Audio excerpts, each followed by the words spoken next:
at Washington School in Salt Lake, and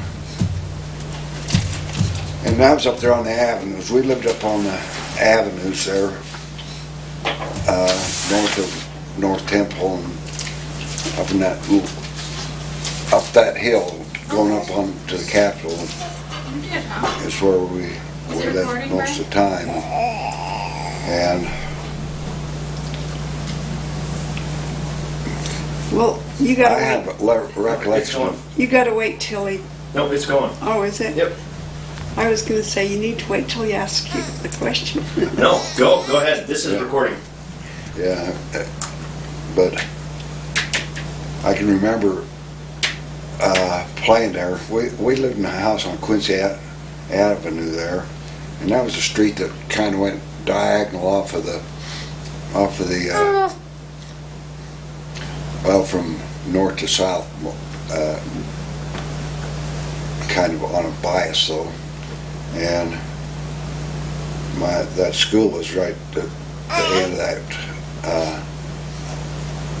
But I can remember going to that school, and then everything is. I think it's about the time that we moved. I think it was about the time that we moved down to. We lived at 646 South 12th West, and that's about the time we moved down there. It's after my first grade, but I can remember playing on that building when. Well, see that right there, right there, that little dent. When we had I don't know whose dog it was. It wasn't ours. It was a police dog, and she had pups under our porch. And whenever I'd walk out on that porch, she would growl, just. Did she bite you? Warn me that just hold you, keep your distance, And I'd walk out of the front door, down the steps, and then I'd run around to the back door and go through the house and then do it again. I've done it about 3 or 4 times, but the last time was, of course, when she bit me right there, left that fang mark. But Grandpa, you told me once about a story of you kids going down and playing, and Uncle Clint, I think, falling off a wall. Was it Uncle Clint? He ended up lagging behind, and he had to walk back. He had a broken ankle, or that was Terry. That was when we lived out at 12th West, and Mother had given us some money for an ice cream cone, and so we walked up past Jordan Junior High School and up onto 8th West where the ice cream store was, and when we got through buying it, we started back home, and Terry was just a little guy, and he got up on a retainer wall there, and he was walking on that retainer wall, and it makes me sick every time I think about it, because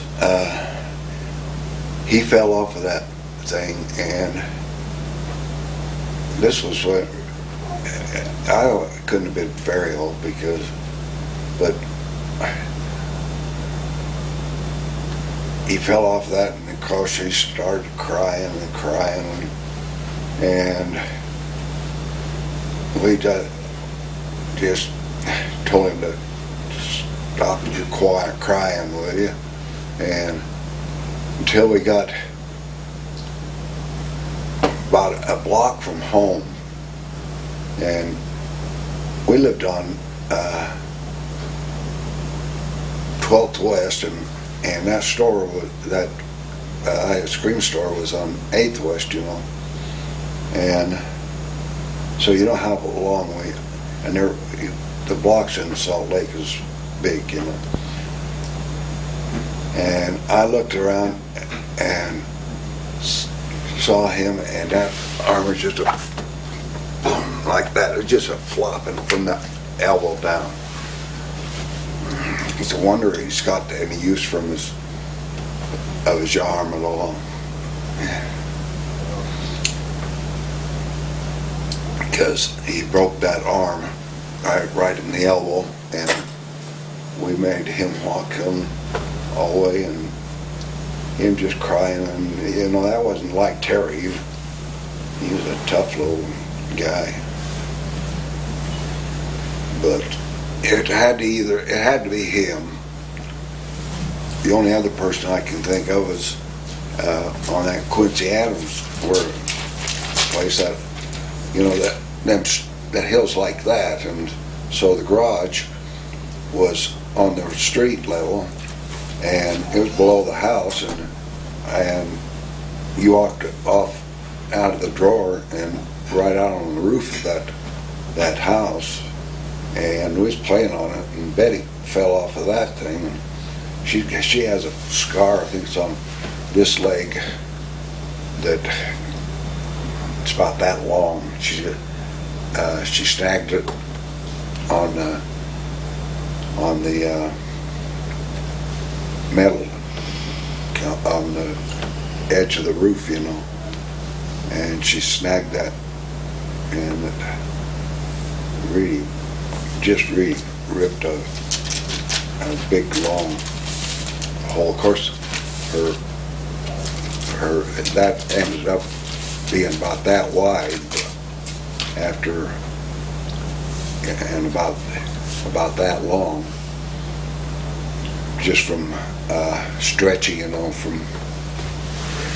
because she was Betty's 4 years older than me. It's Betty was born in 28, and she was born in Rigby up here, and then the folks moved in between Betty and Clint. We moved down to Salt Lake, and because all of us boys was born in Salt Lake, and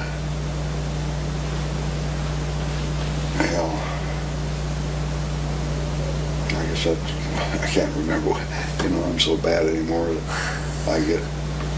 I get to talking about something, and my mind goes ahead of it, what I'm what I'm saying, and then I'll lose track of what my point was going to be. I think you were just saying how old Betty was when she fell off the garage. Oh yeah, that's right.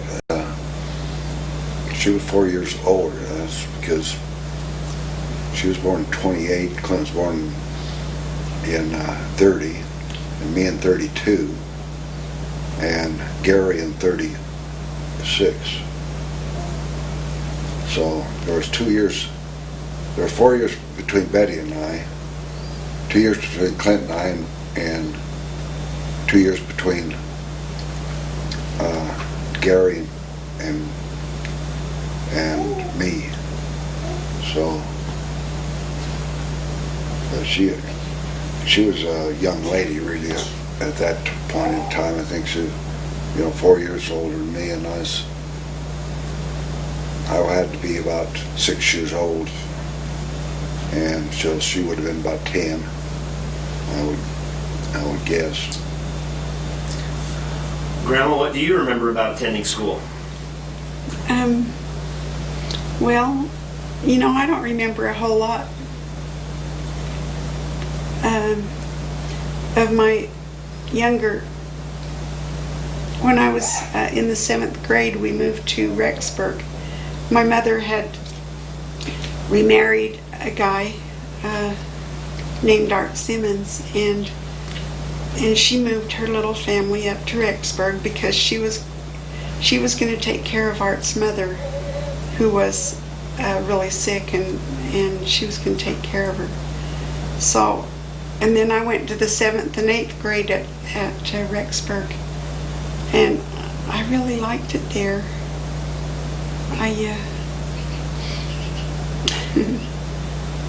I remember some of the teachers, not all of them, of course, but one of them it wouldn't be appropriate to tell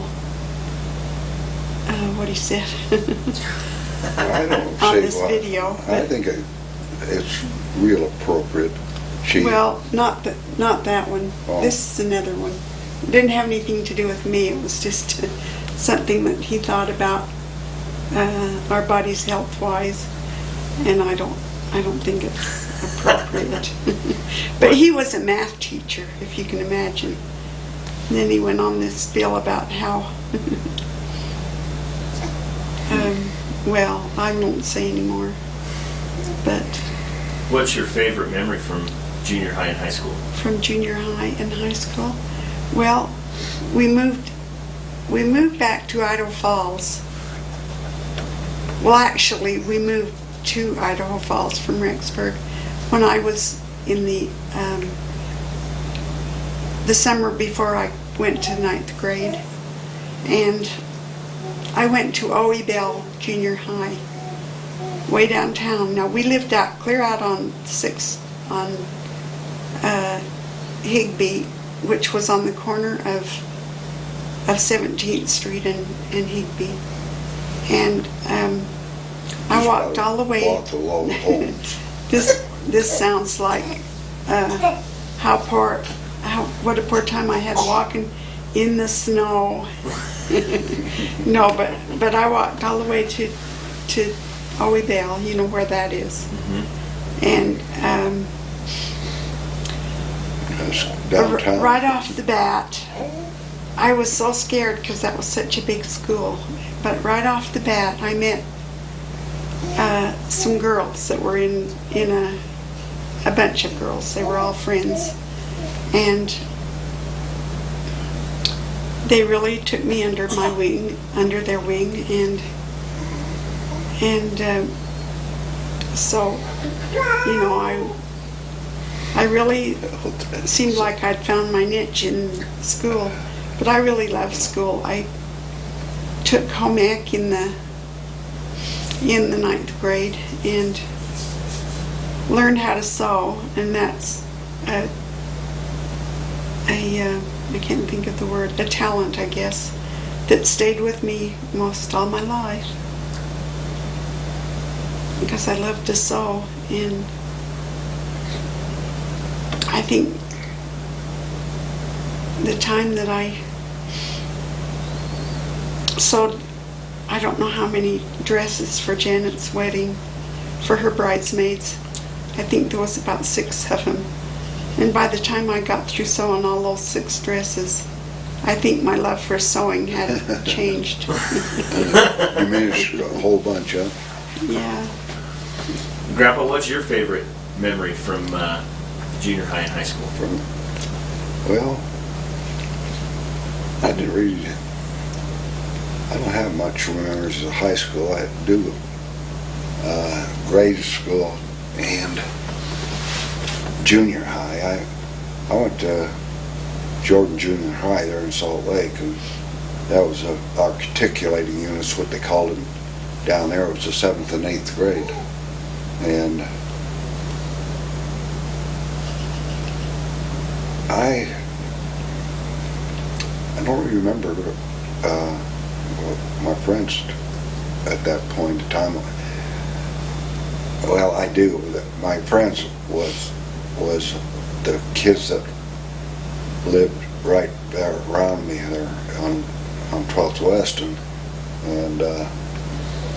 you know, this was during the war between 40 and 45, you know, when this war ended, and so we had all the fields around that place was nothing but trenches, and you know, it just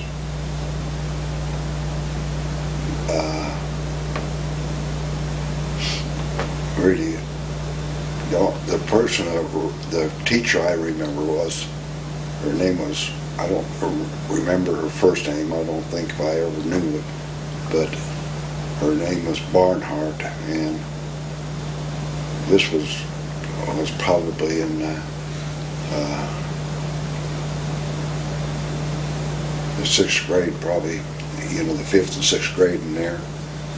But I had a bad time with her. She was my homeroom teacher, and of course we only changed about one class, but